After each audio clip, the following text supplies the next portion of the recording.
नमस्कार, आदाब, सत श्री अकाल की हाल चाल। आप सभी अध्ययन करने वाले मित्रों को आपके ही अपने YouTube channel arts class by Bharti sir के ऊपर में स्वागत है। मैं हूं भारती सर, पटना बिहार से। और आज के वीडियो में हम आपको जानकारी देंगे कि जो इस्लामिक कानून ग्रंथ है जिसको हम शरिया कहते हैं, ये शरिया है क्या, और इसी को बाखूबी ढंग से समझाने के लिए जब हम इस्तेमाल करेंगे कि कुरान शरीफ क्या है, तो आपको यह भी समझ में आएगा कि कुरान शरीफ किसको कहते हैं, हदीस क्या होता है, क्यास क्या होता है और इज्मा क्या होता है। ये सब के सब मुस्लिम ग्रंथ हैं और कई बच्चे इसको सामान्य समझ बैठते हैं। तो आप आज जो मुस्लिम छोड़ करके अन्य संप्रदाय, अन्य धर्म से जब आप आते हैं तो आज आप सब में अंतर यानी भेद भी समझ पाएंगे। अब कोई घबराहट नहीं होगा। पहले क्या होता है, जब इन टर्म को अगर आप नहीं समझते हैं और एनसीईआरटी के बुक पढ़ेंगे जहां पे सूफी संप्रदायों की बात चलेगी, इसके अलावा खास कर करके आपका जो छठा चैप्टर है 12th क्लास में एनसीईआरटी, उसको समझने में बड़ा प्रॉब्लम होगा। तो जब हम ये टर्म समझा देंगे तो जाहिर सी बात है कि सभी चीज आपके लिए आसान हो जाएंगे। इसके अलावा जो 12th वाले बच्चे होंगे उनके लिए तो प्रश्न भी आता है कि शरिया क्या है, फिर बा शरिया, ये सारा कुछ चलेगा। ये ध्यान से सुनेंगे बात को। तो अभी हम समझते हैं कि शरिया है क्या। तो एक लाइन में हम ऐसे कहें जनरली कि शरिया जो होता है वो मुसलमान समुदायों को निर्देश करने वाला एक इस्लामिक कानून ग्रंथ है। ये ध्यान सुनेंगे, एक ऐसा इस्लामिक कानून ग्रंथ जो मुस्लिम को कैसे रहना चाहिए, कैसे नहीं रहना चाहिए, उनके सारे चीजों का विवरण जो है वो कहाँ किस में है, शरिया में।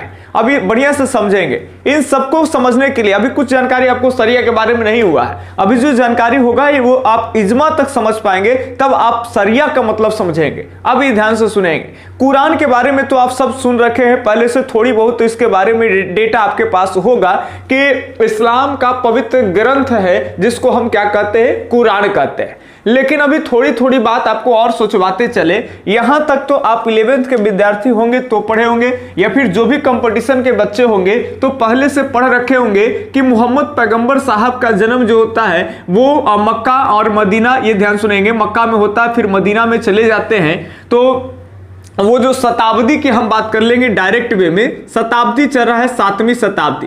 7वीं शताब्दी में हम यहीं से साहित्यिक विवरण के हिसाब से मुस्लिम का उदय मानेंगे। बाकी वो आदम की बातें जो इस्लामों में चलती है वहां से नहीं मानेंगे, क्योंकि वहां का कोई साहित्यिक विवरण नहीं है। तो जो साहित्यिक विवरण है हम वहां से मानेंगे कि 7वीं शताब्दी की बात है, यानी 632 में मोहम्मद पैगंबर साहब का इंतकाल हो जाता है। याद रखेंगे, 632 में इंतकाल, तो शताब्दी कौन सी हो जाएगी, 7वीं शताब्दी में जब मुसलमानों का जब आगमन हुआ और देश के अलग अलग कोने में ये लोग धीरे धीरे फैलने लगे।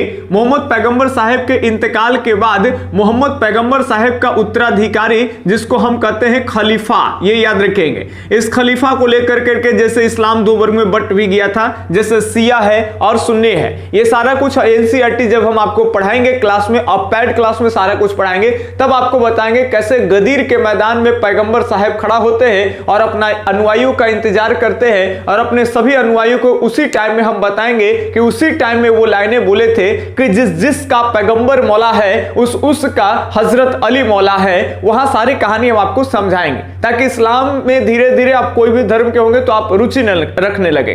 देखिए, कहते हैं इतिहास पढ़ने का मतलब होता है कि हम किस धर्म से आते हैं, हम किस धर्मों के बारे में पढ़ रहे हैं, इंपॉर्टेंट नहीं है। इंपॉर्टेंट ये है कि जिसके बारे में भी पढ़ रहे होंगे एकदम गहराई से पढ़ लेंगे, समझ रहे बात ना, एकदम अच्छा से। और इतिहास के बच्चे को तो इस्लाम के बारे में बहुत चीज जानना है, हिंदू धर्म के बारे में जानना है, उसके पूरा निचोड़ जानना, कहां से स्टार्टिंग हुआ कैसे। मान लेते हैं अगर आप एक ऑफिसर होगे, एक मान ले आईएएस ऑफिसर हो या फिर कोई, और कहीं पे झगड़ा हो जाए, सांप्रदायिक दंगे हो जाए, तो जब दो अलग अलग संप्रदाय के लोग रहेंगे और दोनों के बारे में आपको काफी सारी जानकारी रहेंगे धर्म में, तो आप आराम से दोनों को सुलझा सकेंगे। सर बात ना, आपके अंदर में इतना, अब कोई मुस्लिम है, भाई उसको समझाना चाहते हो, आप इस्लाम धर्म के बारे में बहुत ज्यादा जानते हो, एक आध दो कलमा पढ़ो, वो तुम्हारी बात सुनने के लिए तैयार हो जाएगा। उसको लगने लगेगा कि हमारा धर्म को भी बढ़िया से जानता है। अब तुमको कलमा पढ़ने भी नहीं आया, उसका क्या ग्रंथ है नहीं है, कैसे इतिहास चला है, कुछ नहीं है, तो वो आदमी तो आपसे संभल गया कि कुछ बाकी रह जाएगा। तो ध्यान से सुनेंगे, आपको मानवता के हिसाब से रहना है, समाज को आपको लीड करना है। आप आगे चल के अगर आपका गोल है कि हमको यूपीएससी करना है या फिर बीपीएससी करना है, आप अधिकारी बनोगे, आपके लोग सुनेगा, तो थोड़ी थोड़ी सब पर जो है लचीलापन रख करके तैयारी होनी चाहिए। चलिए अब हम ध्यान से समझेंगे। तो कहते हैं कि ये याद रखना है आपको कि खलीफा जो है ये मोहम्मद पैगंबर साहब तो जब तक रहे तब तक लोगों को बताएं कि कैसे कैसे अल्लाह का क्या मैसेज है, आपको कैसे करना चाहिए, कैसे रहना चाहिए, कैसे क्या नहीं करना चाहिए। लेकिन जब मोहम्मद पैगंबर साहब चले गए तो उनके जो धार्मिक गुरु यानी जो उत्तराधिकारी के रूप में आ गए उनको खलीफा कहा गया। पढ़ाने के क्रम में बताएंगे कि कौन शिया कौन सुन्नी सारा कुछ, अभी ध्यान सुनेंगे। इसके बाद धीरे धीरे ये खलीफा हो गए, लेकिन अब आने लगा कि मोहम्मद पैगंबर साहब जो है वो जो कुछ कह गए हैं उनको अब विवरण के रूप में लिखा जाए किसी ग्रंथ में। तो जब तक पैगंबर साहब तक थे तब तक जो है वो कोई कुरान की रचना नहीं हुआ। पहले बढ़िया से सुन ले, कुरान एकमात्र ईश्वरीय ग्रंथ है जी, ये ध्यान सुनेंगे। कुरान जो है वो एक क्या है, तो ईश्वरीय ग्रंथ है। अब इसको मेन जो मोटिव समझाना चाहे हम आपको उसको पहले बढ़िया से समझते हैं, यहां ध्यान से सुनेंगे। कहते हैं कि पैगंबर साहब के जाने के बाद उन विचारों को लिखा गया एक ग्रंथ में, जिस विचार के बारे में हम कहें तो अल्लाह का मैसेज पैगंबर साहब को मिला। दो बातें हम अभी कहेंगे, दो गो पे आप गौर फरमाएंगे। एक बात है वो कि जब वो हीरा पहाड़ी में थे उनको जिब्राइल आते हैं, अल्लाह का दूत आता है और एक मैसेज उनको दे जाता है। यानी पैगंबर साहब कहें कि एक अल्लाह की बातें हैं जो हम आपको बता रहे हैं अल्लाह के नबी के रूप में, ध्यान से सुनेंगे। यानी एक मैसेंजर है ये मोहम्मद पैगंबर साहब। तो ये ध्यान रखना है आपको, बढ़िया से सुनना है कि उन केवल चीजों को एक ग्रंथ में लिखा गया जो पैगंबर साहब कहें कि ये हमारी वाणी नहीं है, ये हमारे विचार नहीं है, ये वाणी और ये विचार जो है वो अल्लाह का है। उन मैसेज को केवल जिस ग्रंथ में रखा गया है उस ग्रंथ को कहते हैं कुरान शरीफ। बढ़िया से समझ लेंगे। यानी पैगंबर साहब की अपनी विचार नहीं है जनाब, वो सारे के सारे जो बातें हैं वो किसके हैं, तो अल्लाह के। तो ये तो पैगंबर साहब के बाद लिखी गई। देखो हर बार हम यही बात बताते हैं, कोई भी धर्म हो सभी धर्मों में कुछ तो कुछ थोड़ा बहुत गड़बड़ी होगा। अगर गड़बड़ी एकदम नहीं होगा तो धीरे धीरे एकदम आगे चल करके वही चीज फॉलो होगा। लेकिन देखेंगे कि समय जैसे जैसे बीतेगा उसमें से फिर ग्रंथ लिखने की रचना होगा, कुछ तर्क वितर्क कर करके फिर बाद में ग्रंथ लिखे जाने लगेंगे। ऐसे जैसे मान लेते हैं वेद वगैरह सब की रचना होने लगेगी और धीरे धीरे पुराण वगैरह की रचना होने लगेगी। हिंदू धर्म की बातें बता रहे हैं। तो आगे चल के अलवार नैनार संत वगैरह आएंगे, उनको लगेगा कि छोटे जाति को लोगों को भी हिंदू में अपना में समावेश कर लेना है, जैसे गंगा जमुना का मिलावट होता है वैसे। तो वो क्या करने लगेंगे कि अलवार नैनार संत जो भक्ति गीतों की रचना करने लगेंगे उसमें बड़ा ढीलापन देंगे, छोटी जाति के लोग शूद्रों के लोगों को भी गीत भजन गा करके मोक्ष प्राप्ति करने का अधिकार देने लगते हैं। ठीक है, तो ये समय के साथ कैसे बदलाव होता है, जो पुराणों में जो चीजें नहीं थी उसको बाद में जोड़ दिया गया। तो यहां पर भी होगा, क्योंकि ये याद रखेंगे मोहम्मद पैगंबर साहब जो है वो कुरान नहीं लिखे हैं कि उनको डायरेक्ट अल्लाह का मैसेज मिला और वो कुरान लिखे। कुरान लिखने वाले बाद में आदमी आ रहे हैं, तो वो जाहिर सी बात है कि कुछ उतार चढ़ाव हो सकता है। लेकिन एक बात आपको ध्यान रखना है पढ़ते टाइम में कि कुरान शरीफ वो है कि जिसमें मोहम्मद पैगंबर साहब की अपनी कोई बातें नहीं लिखी गई है, ये केवल अल्लाह का जो मैसेज है उसको लिखा गया है। अब ध्यान से सुनेंगे, उतने दिन जब मोहम्मद पैगंबर साहब रहे तो कुछ ऐसे भी चीज थे जो अल्लाह तो मैसेज नहीं दिए हैं, लेकिन लोगों का फरमाइश, लोगों की समस्या। अब ध्यान सुनिए, जैसे आजकल मान ले बागेश्वर बाबा चल रहे हैं, बागेश्वर बाबा के फॉलोअर्स अब जा रहे हैं। प्राचीन काल में कोई अगर ऐसा शिक्षक जो 5,000 10,000 अगर अपना अनुयायी बना लिया हो तो वो एक संप्रदाय ही बन जाता था। सर बात ना, वो एक संप्रदाय एक धर्म से जुड़ जाता था। और जैन धर्मों का सब उठा करके देख लीजिए, बहुत ज्यादा फॉलोवर्स नहीं होते, लेकिन आज भी पढ़ते इनकी संख्या, पढ़ने वाले की संख्या इतनी बढ़ती चली जा रही है कि जितने उनके अनुयायी नहीं थे। लेकिन आज के डेट में अगर देखें तो बागेश्वर वाले बाबा जो है अगर वो कहीं खड़ा हो जाते हैं बिहार उत्तर प्रदेश कोई कोना में, तो 5 से 10 लाख की भीड़ ऐसे ही जुटा लेते हैं। तो 4 लाख 5 लाख एक एक जगह पे खड़ा होते हैं तो ले आते हैं। और हमें लगता है कि उनका अगर फॉलोअर्स की बात की जाए तो करोड़ों के। तो आज के हिसाब से अगर वो चाहे तो कोई नई बातें ढीला उला दे के अपनी बातें दे करके संप्रदाय भी चला सकते हैं, एक अलग बात अपना विचार रख सकते हैं। हम एक बात कर रहे हैं, अब बढ़िया से आपको सोचना है कि यहां पे हम क्या कर रहे हैं कि हो सकता है कि बागेश्वर वाले बाबा कोई गुरु से दीक्षा लिए होंगे या मेडिटेशन कर करके कुछ बातें आए होंगे। यहां पे हम अभी उनके बारे में कमेंट नहीं कर रहे, लेकिन कुछ तो ऐसे चीजें हैं जो ना तो गुरु दीक्षा दिया हो ना तो उस पर अभी तक सोच रहे हैं। कहीं पे अगर मान लेते हैं कि गद्दी वगैरह लगा, गुरु गद्दी, और कुछ ऐसे भक्त ऐसे अजीब सवाल लेकर के आ गए जिसके बारे में पहले जवाब नहीं थे, तो डायरेक्ट वे में क्या करते हैं, कुछ गुरु अपने हिसाब से एक शुद्ध आचरण के हिसाब से उनको कुछ बातें कह देते हैं कि भाई ऐसे तो मान मान लो, सर बात ना। तो मोहम्मद पैगंबर साहब जब तक रहे हैं तो सारे लिया दिया जो ठिकाना है, अलग अलग लोगों की अलग अलग समस्या, इन सब के बारे में अल्लाह तो मैसेज नहीं दिए होंगे। तो पैगंबर साहब क्या किए कि कुछ जो चीजें अच्छे आचरण पर आधारित हो, शुद्धता पे आधारित हो, ऐसे चीजों को भी लोगों को बताएं। तो ध्यान से सुनेंगे, जिसमें पैगंबर साहब अपनी जो विचार लोगों को बताए उसको अलग ग्रंथ में लिखा गया और उसी किताब को कहते हैं हदीस। बढ़िया से समझेंगे, और इसमें तरह तरह के विचार है। हदीस बहुत सारे आपको मिल जाएंगे, लेकिन कुरान मात्र एक है, याद रखेंगे। अब धीरे धीरे आपको समझ में आने लगेगा कि हदीस क्या है, कुरान क्या है, कियास क्या है, इज्मा क्या है। नहीं तो ऐसे देखोगे तो बहुत कंफ्यूजन लगेगा। ध्यान से समझेंगे, अगर थोड़ी थोड़ी समझ में आएगा तो बीच में आप एक लाइक कर दिए कीजिएगा और अपने दोस्तों पर भी आप शेयर कर दीजिएगा ताकि वो भी इस वीडियो का लाभ उठा सके। अब बढ़िया से सुनेंगे। तो इस बार जो पैगंबर साहब को, मोहम्मद पैगंबर साहब जो इस्लाम के संस्थापक माने जाते हैं, मोहम्मद पैगंबर साहब को जो ईश्वर से मैसेज मिला उसको अगर किसी ग्रंथ में लिखा गया तो वो है आपका कुरान शरीफ। लेकिन मोहम्मद पैगंबर साहब के खुद के जो विचार है, खुद की बानी कैसे रहना नहीं रहना है, वही ग्रंथ क्या कहलाएगा, तो हदीस। यहां पे दो वर्ड लिखे, एक हदीथ और एक हदीस। ये हम अपने वर्ड नहीं लिखे हैं। 11th के जब आप इस्लाम धर्म का उदय पढ़ेंगे तो 11th हिस्ट्री में आपको हदीथ वर्ड मिलेगा।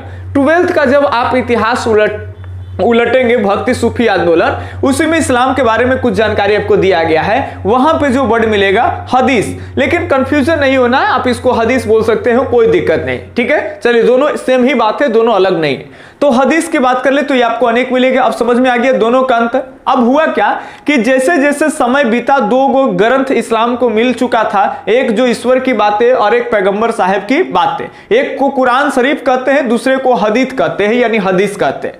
लेकिन जैसे जैसे समय बदला तो कुछ लोग इन दोनों पे तर्क की कसौटी पे कस कर करके इसी को लिखे हैं कि सदृढ़ता के आधार पर तर्क। याद रखेंगे, एकदम सही क्या है, क्या कुछ कुछ जो कमियां नजर आया उन सबको हटा करके और इसमें संशोधन कर करके तर्क के हिसाब से एक अलग ग्रंथ लिखा गया, उसी को कियास कहते हैं। इसी को क्या कहते हैं सर, कियास कहते हैं। अब धीरे धीरे ये तो 3 ग्रंथ हो गया। अब ध्यान से सुनेंगे, आगे चल कर करके धार्मिक गुरु जैसे खलीफा वगैरह हुए, वैसे उलेमा आना शुरू हो गए और अलग अलग प्रांत में, याद रखेंगे, जैसे मुस्लिम धार्मिक गुरु और राजनीतिक गुरु, ये दोनों के क्या है, तो ये दोनों के दोनों खलीफा हैं। खलीफा धार्मिक गुरु और राजनीतिक गुरु भी है। लेकिन उसी तरह से एक उलेमा के बारे में जान लीजिए, उलेमा दिया हुआ है बुक्स में, उलेमा ही समझिएगा। ये ध्यान सुनेंगे, ये इस्लाम धर्म के ज्ञाता होते थे, मतलब इस्लाम धर्म के बारे में बहुत ज्यादा इनको जानकारी है। मतलब ये बहुत सारे कुरान की बातें भी जानते हैं, साथ ही साथ जो है से कि ये कुरान के अलावा कियास हो चाहे हदीथ हो, इन सबसे ये रूबरू है, बहुत सारी बातें इनको जानकारी है, तो लोग इनको फॉलो करते हैं। जैसे हिंदू धर्म में पंडित जी जो है, हम लोग जानते हैं कि महाभारत है, रामायण है, ये सारा कुछ, लेकिन बीच बीच के वेद के वो मंत्र अलग अलग जगह, जैसे मान लेते हैं इतने सारे उपनिषद है, इतने सारे आपका खास कर करके बात कर ले तो रामायण अलग अलग कांड में है, महाभारत में बहुत सारे हैं। तो अलग अलग चीजों के बारे में अगर ब्राह्मण जी जो होते हैं वो उनको दोहा मंत्र सब एकदम दन दन मारेंगे। लेकिन हम जानते हैं केवल मोटा मोटी कि महाभारत होता है, रामायण होता है, वेद होता है, वेदांत वगैरह ये सब है, उपनिषद है, सर बात ना, ये सारा कुछ जानते हैं, पुराण वगैरह। लेकिन पुराण के अंदर की बातें 2-4 गो लाइनें वो सबको याद नहीं रहता। तो ये सारा कुछ काम पंडित जी का है, वो एकदम पूरा रटले रहते हैं। तो उनको धर्म के बारे में हम कहते हैं कि विशेष जानकारी है, तो वो जैसे हमको कहते हैं धर्म के हिसाब से चलने के लिए हम लोग वैसे वैसे चलते हैं। वैसे इस्लाम में जैसे इमाम, उनके बारे में पढ़ाएंगे, इमाम कहाँ रहते थे, इमाम जो है वो मस्जिद में उनका किस तरह के स्थल बनाए जाएंगे, और साथ साथ लोग पूजा का स्थल हम बताएंगे कि सभी संपूर्ण भारत में मस्जिदों के बारे में बताएंगे कि कैसे सभी जगह मस्जिदों एक समान नहीं रहते, मस्जिद में भी विभिन्नता नजर आएगा। लेकिन मस्जिद में कुछ ऐसे चीजें होते हैं कि जो भारत के संपूर्ण अलग अलग प्रांत में आप चले जाइएगा वहां पे सब एक जैसा ही कुछ मिलेगा। तो कुछ समान भी है मस्जिद के अंदर, उसको भी बताएंगे, और कुछ उत्तर दक्षिण पूर्व पश्चिम भारत में जो मस्जिद बने हैं उसमें असमानता भी है, उसको भी हम आपको आराम से बखूबी ढंग से एक एक चीज समझाएं। चलिए, केवल आपको बने रहना है। अब आप कियास तक समझ गए थे कि दोनों में तर्क की कसौटी पे कस करके जो नया विचार लिखा गया उसको कियास कहते हैं। अब ये जो उलेमा होते थे, जो इस्लाम धर्म के ज्ञाता होते थे, ये भी कुछ जो है अपनी राय लिखना शुरू कर दिए धर्म से लेकर करके, और इसको सब लोग स्वीकार किया। माने जो भी इस्लाम कम्युनिटी, इस्लाम धर्म के लोग मानने वाले थे, ठीक है, या फिर जो कुरान को फॉलो करे, हदीस को फॉलो करे, जो मुसलमान है, इन सब ने उलेमा की बात माने, और उलेमा के द्वारा जो ग्रंथ लिखा गया, ये याद रखेंगे, इसी को सब लोग एक्सेप्ट किए। इसको कहते हैं सर इजमा, याद रखेंगे, इसी को क्या कहते हैं, इजमा।